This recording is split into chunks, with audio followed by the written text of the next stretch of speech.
Welcome home to USA Global TV and Radio, a place where dreams take flight, with authentic storytelling, diverse perspectives and meaningful conversations, where global stories unite and bridges are built beyond all borders. Discover world-class education, entertainment, hope and inspiration. Together, we're building bridges worldwide. Subscribe to our channel, USA Global TV. Download our app, USA Global TV. Be our guest or join our team. Visit usaglobaltv.com. Thanks to our founder and executive producer, Dr. Jacqueline Kerbeck. Music score by Yeffy Tang from Cloud Road Music. Voiceover artist Mike Porter. Creative direction by Paul Garcia. USA Global TV and Radio, your home for global connection. All rights reserved. This video and its contents are the exclusive property of USA Global TV and Radio. Unauthorized use, duplication or redistribution in any form is strictly prohibited.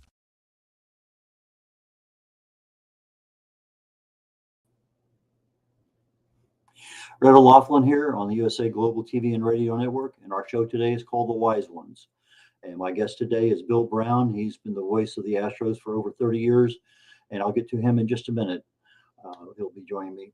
But when I'm not doing the TV shows, I just finished the corner bookstore. I'm doing The Wise Ones now, and I have another show immediately following this one called Talking Heads. But I research the human body. I write about it. I speak about it. My specialty is longevity and age-related diseases. I like to look at everything at the cellular level in the body. What's happening chemically speaking? Is there some way to speed up that reaction? Is there a way to slow it down? Is there a way to stop it? And those are the things that I pay attention to. That's what I tell people about. And I also always tell them, before you change anything and whatever you're doing, always talk to your physician or your pharmacist to make sure there's no complications. I also help people get their books written. As a book coach, I work with individuals. As a publisher, I've published over 50 books for other people. And as a TV host, we are here 3 times every week on a Thursday. And so, Bill, why don't you join me up here on stage, and we will get into the wisdom over time that Bill Brown has acquired. Not anywhere close to yours, I'm sure, Red, but at this age, we are supposed to be a little wiser. Well, it really doesn't matter. You could be in the same city for 80 years and probably have a wealth of knowledge, because it's not what happens to you, it's how you use it. And, as you mentioned backstage, we're in that age now where how can we help others? And really and truly, that's a lot of what I do with my research, my speaking, my writing. You're an author of over a dozen books. And, so you're putting out there your experiences, your thoughts, just a lot of different ways of doing it. There are. And we just recently went on a vacation to Canada, Red, and I learned a lot from that. We went north of Victoria, north of Vancouver, BC, into the northern part of British Columbia, and met a guy who owned a farm, and he was just a wealth of knowledge and talking about the arid climate up there and how the desert climate runs all the way from there down into Mexico, things you never think about, but those are the things that traveling, I think, can reveal as compared to staying at home, reading, etc. So there's, for most of us, there's excitement about going on a trip somewhere, and then maybe you take a photo or you talk to somebody, have a good conversation and learn something from that.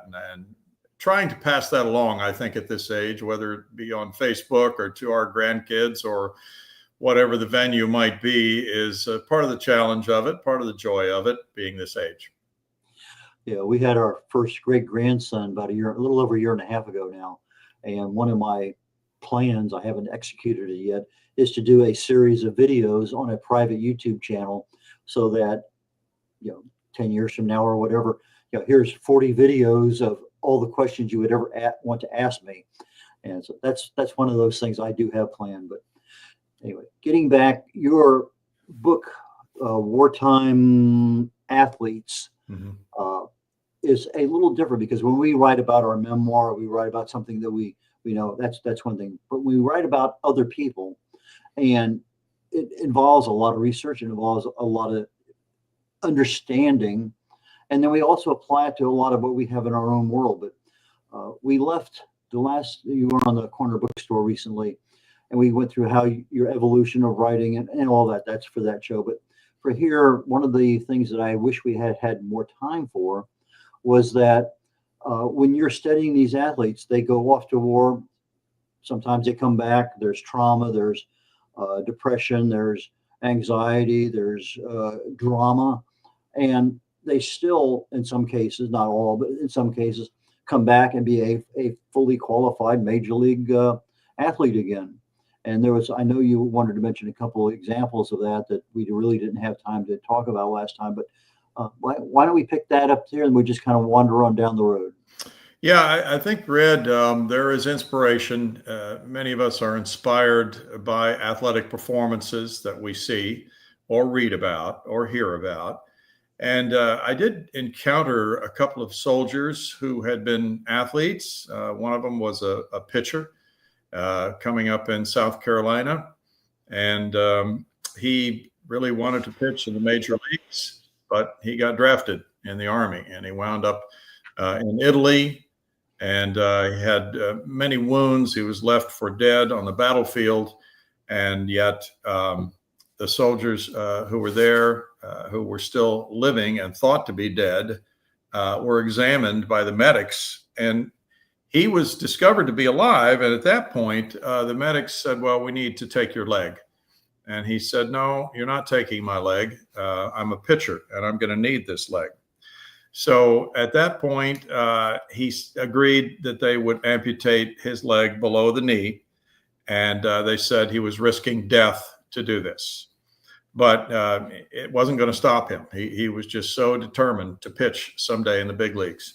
And therefore, they gave him a new leg from the knee on down. He came back, he rehabbed, he went back to the owner of the Philadelphia A's, Connie Mack, and told him, hey, I'm here. I'm ready to pitch now. And Connie Mack looked at him, and he had a crutch. And he said, well, you know, I don't know if you can pitch. And he said, well, let me throw for you. And he did. And so Connie Mack, I think, felt very sad that this man was still trying to pitch, but he gave him an opportunity to pitch. And sure enough, he wound up doing well in the minor leagues. He wound up getting back to the big leagues. And he wound up being an all-star in the late 40s. And so I think that's just an example of how inspirational these people can be for us as we read about just unimaginable things, you know, the horror of being shot up in war, and yet the inspiration to refuse to give up. And this is the schooling that all athletes are being given. You know, hey, if you're down 49-0 in the fourth quarter and you're playing football, you're going to have to finish this game. You're going to have to play as hard as you can and play out the clock. And so I think that, for me, is one of the major lessons. There was another guy who was in a prison camp for 2 years in Germany, and same thing. He had an injury, he had an amputation, and he came back and played. And it's just amazing to me that somebody who's had a limb amputated could perform at that level, but it has happened a few times. It's interesting because they may be an athlete in football and maybe have the ability to cross over, but timing and other issues are there with regard to seasons. But I remember playing golf once at one of these things with the Astros, and Alan Ashby was in the foursome behind me. Mm-hmm. We're on a par 4, 436 yard or whatever. Anyway, all of a sudden the ball comes rolling up onto the green that he had hit from the tee box. Oh, and, my goodness. and it's just, okay. You know, he may have been a very, you know, professional golfer also. I have no idea. All I know is because who hit that ball? But it's interesting how sometimes you get these little things that happen. I remember one time reading, like, you know, that I'm a fan of the Yankees back when I was a teenager. Mm-hmm. And the little headline, it says about Bobby Richardson, the shortstop for the Yankees. Mm-hmm. They said something to the effect that if he strikes out any less, he would strike out at all. Because I think it was what, single digits for a whole season. Yeah. With strikeouts or something like that. Yeah. Yeah. And so you get these little things that happen. Why is this guy so accurate in whatever he's doing? And you get other people up there swinging for doesn't matter. But when you are an athlete and you end up going to war to support your country, drafted or not, that's a big, big deal. Yeah, and as you know, Bob Feller was the first professional athlete in a team sport to volunteer to serve in World War II. And he was at the peak of his career. He was 25 years old. He had started at age 17. He was dominating as a pitcher in Major League Baseball. And yet when war was declared, right 2 days after Pearl Harbor, he enlisted. And he was on his way when he heard that about the attack at Pearl Harbor, that he was on his way to Cleveland to sign his contract for the 1942 season. Immediately turned around, went home, and went into the Navy and saw combat, and then came back out and had a Hall of Fame career. And he always read, from what I was told by some people, when he did an interview such as your show here, he insisted that it begin not only with his baseball accomplishments, but with World War II service. He wanted to pay tribute to veterans, and he kept insisting he was no hero because, you know, the old saying, heroes don't come back from war. Yeah, well, that's a very interesting saying. You were a Vietnam veteran and came back and chose a field that highlighted what you did a little bit over there in theater, and we covered that in the last time. But I want to switch over a little bit from the book, but I want to keep coming back to it. But you became an announcer, and you talked about how you did that by pretending like you were the announcer, and you're calling the game until you get that rhythm down and you know what to do, what to say. Tell us a little bit about that story. Well, I'm mentoring a high school kid right now, Red, and I'm telling him, well, what I did was turn off the sound on a TV game, and I got the rosters, I got all the statistics I thought I would use, and then I just did the play-by-play of the game, and I listened to the tape, and it was pretty bad. And so I tried it again, and I kept doing it, and showed some improvement. And then I would mentor kids now and say, well, you know, send me your tapes and I'll critique the tapes. And then once you get better, we'll see about having somebody else who's a professional critique them, because you may get a different slant from a different person. And I sent a kid a response, a critique of his tape the other day. And I indicated to him that I thought it would be helpful if he got some crowd noise in the background. And the thing I wasn't going to tell him, Red, is that, you know, you just have to put more excitement in this. This is just not going to work until you get more excited with your voice and with your enthusiasm and your tempo and all these things. And yet, you know, you don't want to dash somebody's dreams. So there's a balance there. And I know you've worked with people on different phases of your career accomplishments as well on this. You want to be encouraging, but you also want to pass the message along, hey, this is not going to be sufficient to get you where you want to go. So maybe by putting some crowd noise behind him, he would be forced to show more enthusiasm to rise up above the crowd. And you know, these are the things that you really can't find when you're doing a game at home. You're better off going to a high school game where you have an actual crowd. Almost sounds like being a parent at times, doesn't it? Yeah. And, you know, my parents, God bless them, you know, they had to put up with me doing this in the house so many times. And finally, I graduated to doing high school games, and they got me out of the house, and it was much better. So you end up, what, Cincinnati? Is that the team you were with the first time? Yes. Yes. And so you were with them for a while, and then you 30 plus years announcing for the Astros, and then you became a baseball Hall of Fame, a media wall at our local park here in Houston. Recently, the Houston Astros Hall of Fame.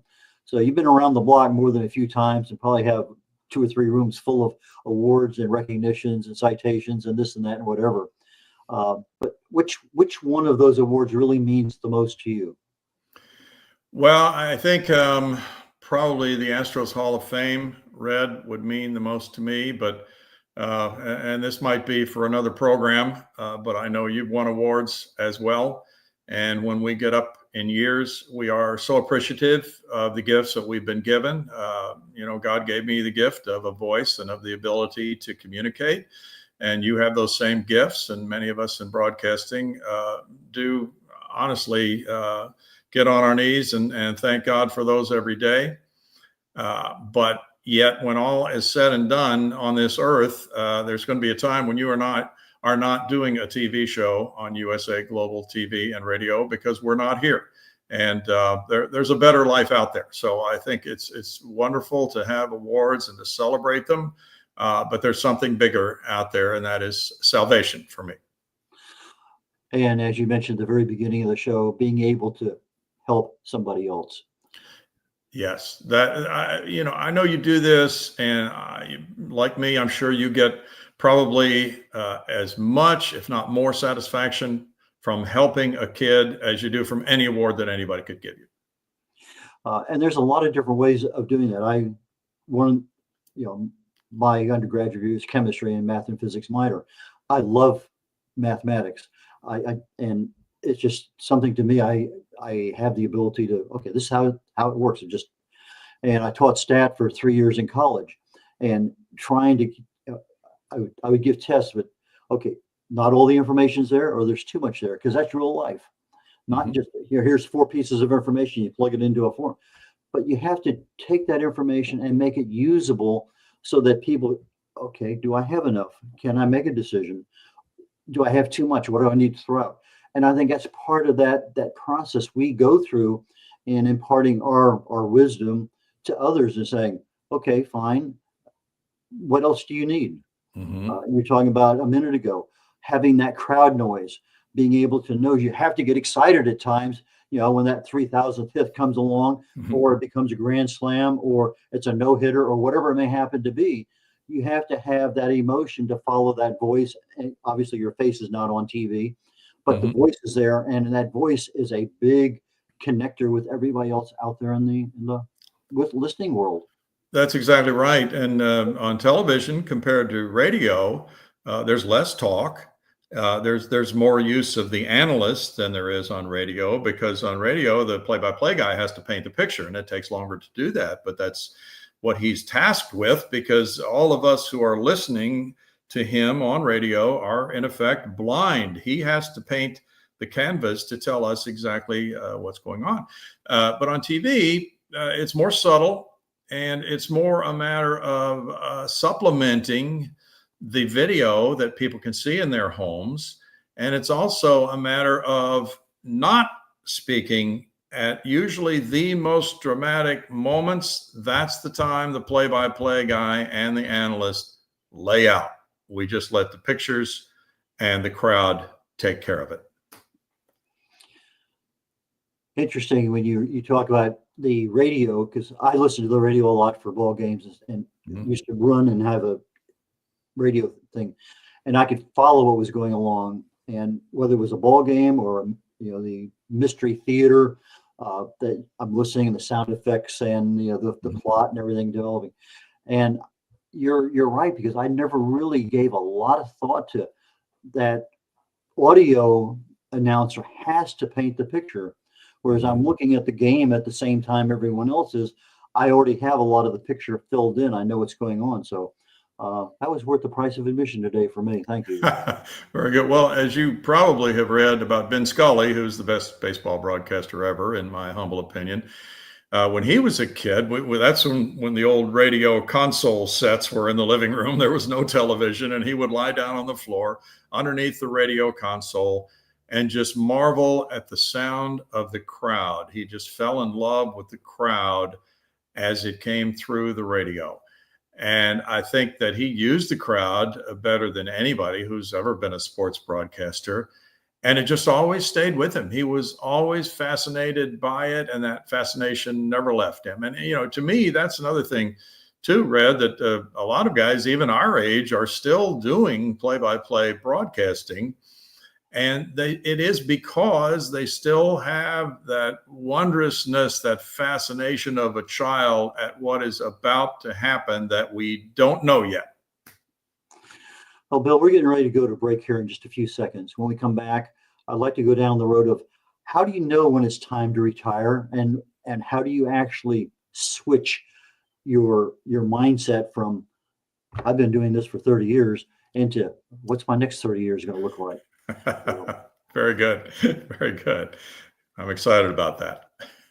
USA Global TV and Radio proudly presents Tracy Cram Perkins, a dementia caregiving survivor teaching how to balance care with peace of mind. #1 resource for dementia caregivers. It's the book Dementia Home Care: How to Prepare Before, During, and After. Over 17,000 copies sold of this must-have guide. And now a testimonial from Tracy Smith.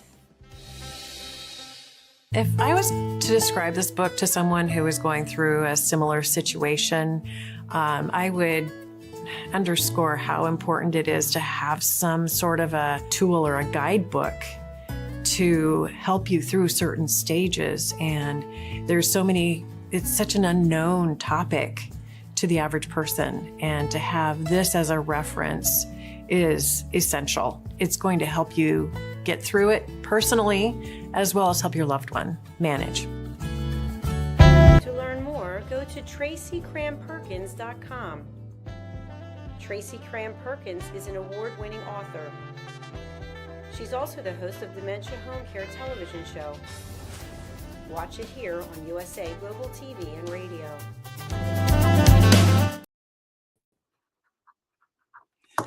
Howdy, all. Red Laughlin here. We're on The Wise Ones with Bill Brown. Bill, please join me back up here on stage. All right, here we go, Red. Okay, you and I are officially retired, but we're still active.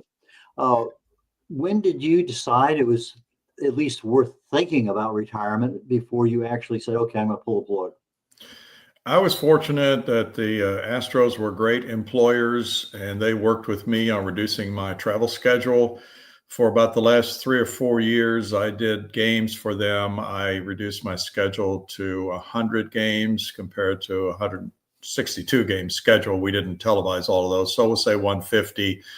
So I cut down by about 1/3.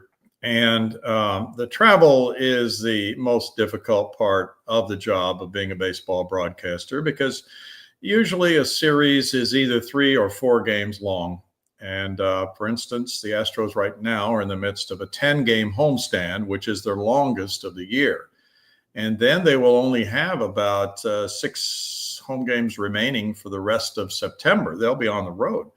Well, when you're on the road roughly every 3 days or maybe 4, you're moving along to the next city, and you're usually traveling sometimes after a night game, sometimes after a day game. But if it's a night game and the game's over at 10 o'clock, you're usually getting to your next city about 2 o'clock in the morning, 3 o'clock in the morning. And so there is a wear and tear on the human brain and the human body that does not necessarily hold up very well over the decades. In some cases it does, like with the Vin Scullys of the world and the Ernie Harwells and the great ones. But I could tell there was a gradual diminishment, I would say, in my performance. Sometimes I wouldn't be able to think of a player's first name immediately the way I used to. And sometimes I wasn't quite as eloquent on the air in describing a play as I used to be.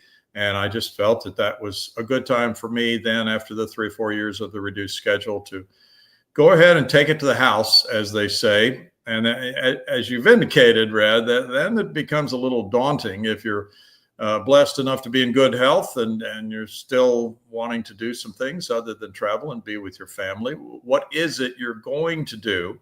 Well, I had gotten involved with some volunteer organizations while I was still working, and I just started continuing and then escalating what I was doing for them, and also moving into some other volunteer areas. So that's what's been filling my life the last few years.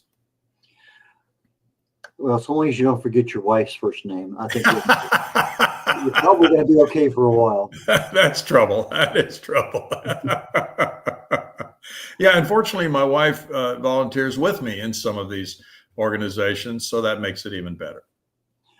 That actually makes it a lot better in many, many cases. Yes. It's rare that I get in the car to go anywhere that my wife's not with me. It just, that's the way things, I mean, there's some events I go to without her, but very few. And there's one or two things that she does without me. So it works out that 98% of the time when something's going on, we're together. And I think that's a way to do things. How many years you been married now? 56, Red. And you have a couple kids and some grandkids? We have one daughter and 3 grandkids, and one of the grandkids is 21. She's a senior in college at a small school in Minnesota, and she's studying in Spain. She just got there a couple of days ago, so we're very excited for her. An absolutely wonderful place. I've been there many times. I just love it. Mm-hmm. But anyway, okay, so you're retired, but during the, let's see, last half of your career, I noticed that you started writing, you wrote books, you are getting involved in other things. And so you are actually, you're transitioning, whether you know you're transitioning or not. That's a good way to put it. And yeah, I didn't really know where that was going, but we, both my wife and I volunteer for an organization called the Sci-Fair. We're in the Sci-Fair School District. So the Sci-Fair Educational Foundation, we're involved with an event called Salute to Our Heroes, which is a gala, dinner, and auction to raise funds for scholarships. But we honor veterans. We're going to have a first responder. Usually it's a military veteran from combat, but this year it's going to be a New York City fireman from 9/11 who was buried under the rubble and thought to be dead. So this is going to be really exciting to hear from him at this dinner. I just took over as president of a veterans committee here where we live in the 55 and over community, and we're going to be doing some other events as fundraisers, and we're looking at various charities that we might be able to benefit with the money that we're able to gain from those events. And so, things like that. I do some reading for an organization called Sight into Sound, which is essentially a radio station for blind people. And that's been very rewarding down through the years. And I'm sure you do yourself just as many things, if not more, with your volunteer work, Red. It's interesting. Back when I worked, I had time to do a lot of stuff, and I did. I retired, and all of a sudden, I don't have time to do all the stuff that I want to do. Right. And if it's not written down, it will not happen. Even if it's written down, it may not happen. Yes. It may not happen this month. And it just seems that time, even when you have free time, gets used up in many, many areas. And if you throw in a sickness or an illness or an injury or something else that now leads to some level of mental or physical debilitation, that just adds extra levels of conflict and drama and everything else to the equation.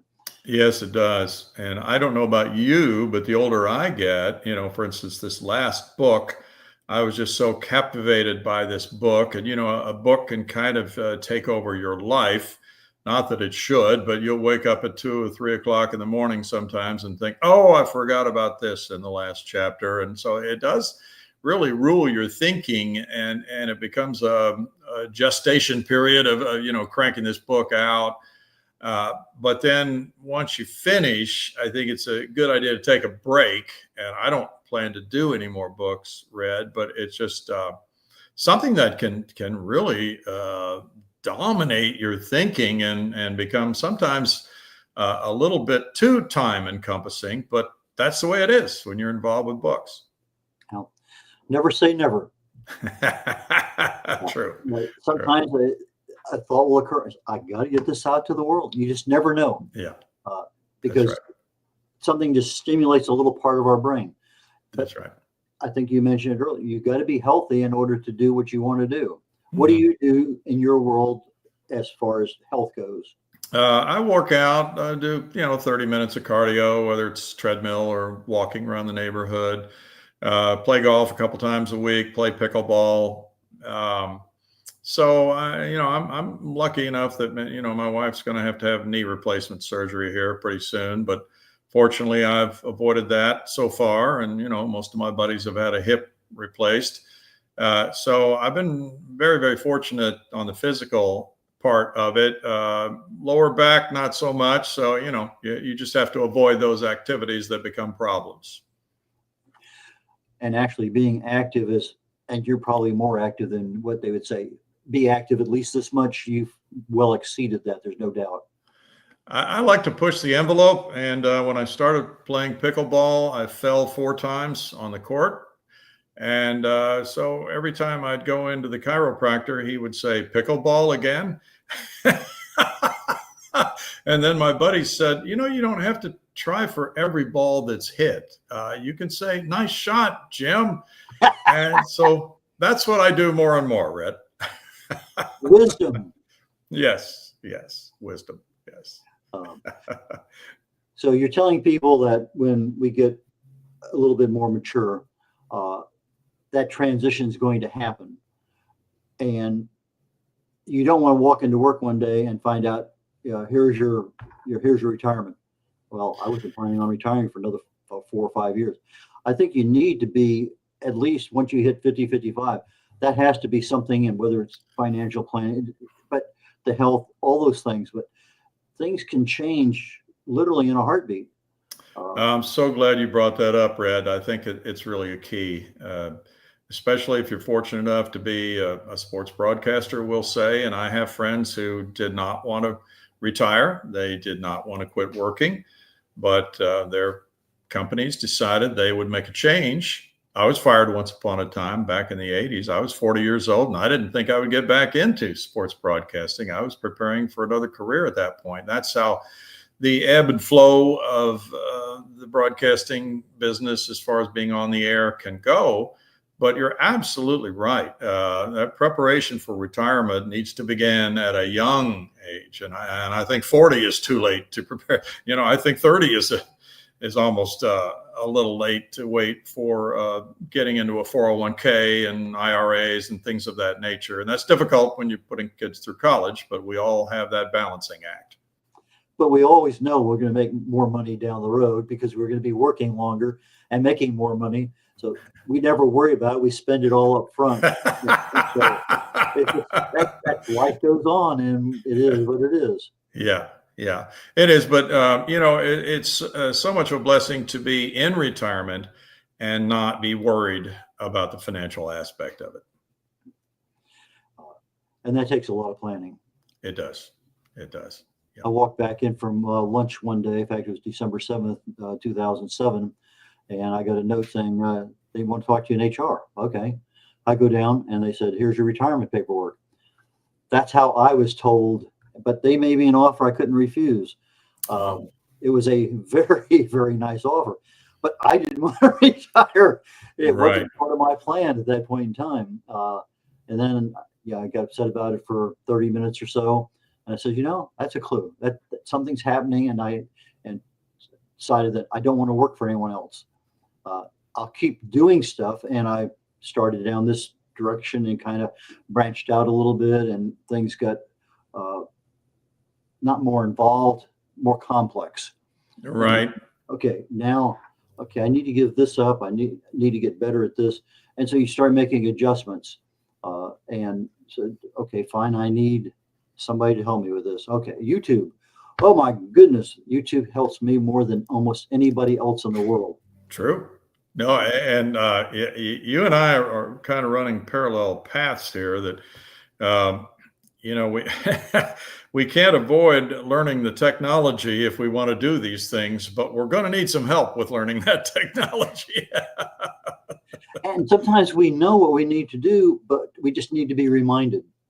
And that's sometimes that's all I have to do. It's like putting on a book. I know what I have to do, but sometimes maybe 3 months between I publish a book and something else. Okay, well, how do I put the Roman numerals at the front and how to have any page numbers on the title page and transition to having Arabic numbers over here? And it takes me about 2 minutes on YouTube. Okay, memory refresh, go for it. Well, I'm glad you gave me that reminder. I should go to YouTube more often than I do. And for me, when I do my research for my health and wellness, I do a lot of stuff on YouTube because they're actually better than what I find on Chat GPT and what I find on Google. It's a very, very good source of information that you just don't find other places. It's Yes, like, it is.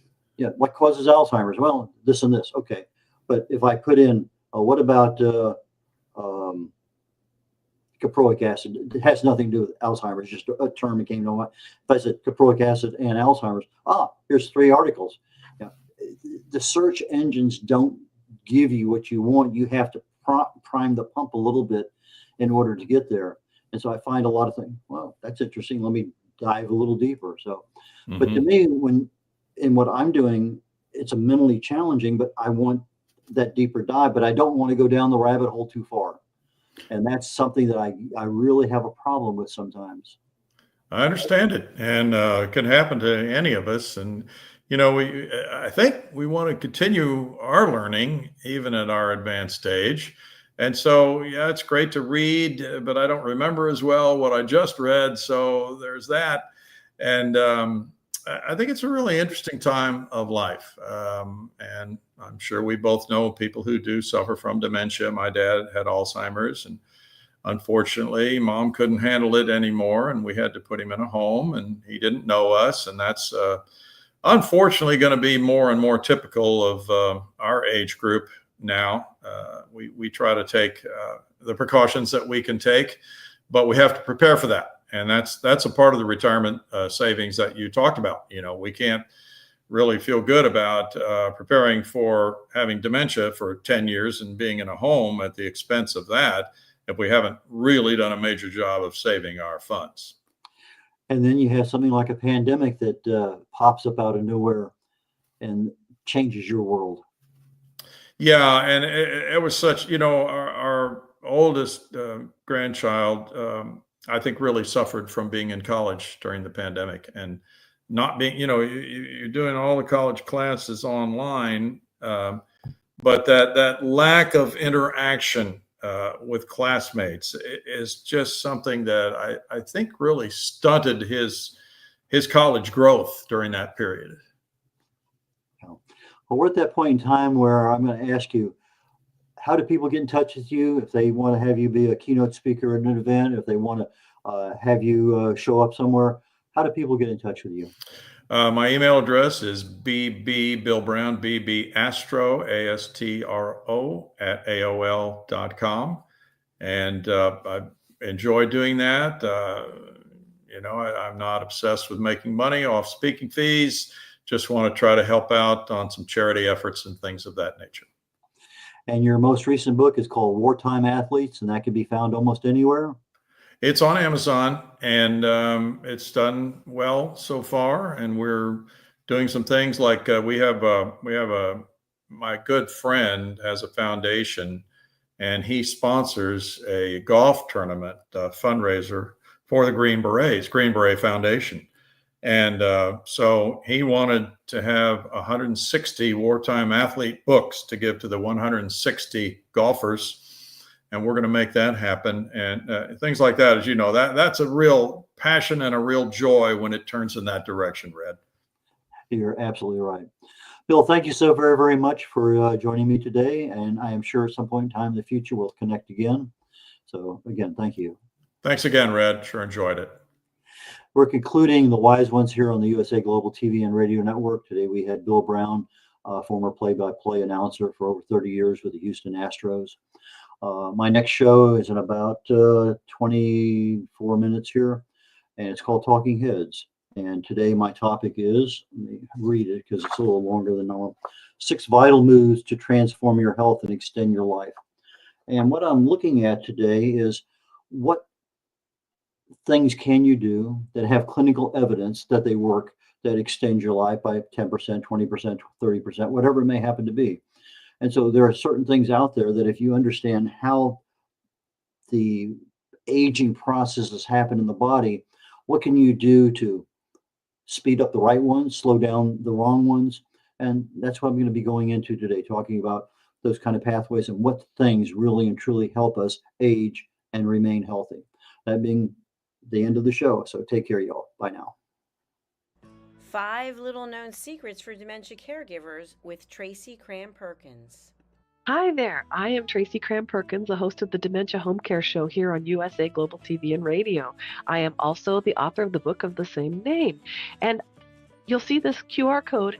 This is for an extended version of the same talk. So if you want to see the full hour-long version, feel free to scan the code and go to that website. Stick with me. We'll talk about 5 little known secrets to make it a little easier to do dementia caregiving. What you're seeing on the left-hand side is a healthy aged brain, age 55 and above. The one you're seeing on the right is an Alzheimer's disease brain. It is in moderate disease. It is shrinking. It has holes in it. The memories that were in those holes no longer exist. When you're learning something, let's say in kindergarten, you learn how to tie your shoelace. Well, then by the time you're in 2nd grade, your brain remembers that information from tying the shoelace and applies it so you can learn more quickly how to tie more complex knots. So the brain is hardwired to do this for us. So it helps us learn faster so it doesn't take us long to acquire knowledge. The brain is looking for the information and they pick the closest to wherever that hole is. Let's look at some tips that we can use to help do that. These are 5 simple tools you can use as a dementia caregiver to help your loved one. The whiteboard is a useful tool in recording the day's activities and the answers to repetitive questions. The calendar clock is a very useful tool to orient your loved one on the day, the date, and the time, and remind them of upcoming appointments. The communication cards are a great tool to bridge the gap when they can no longer tell you what's wrong.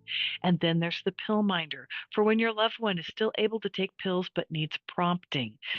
The final tool I want to share with you is the memory book. It tells your loved one's story.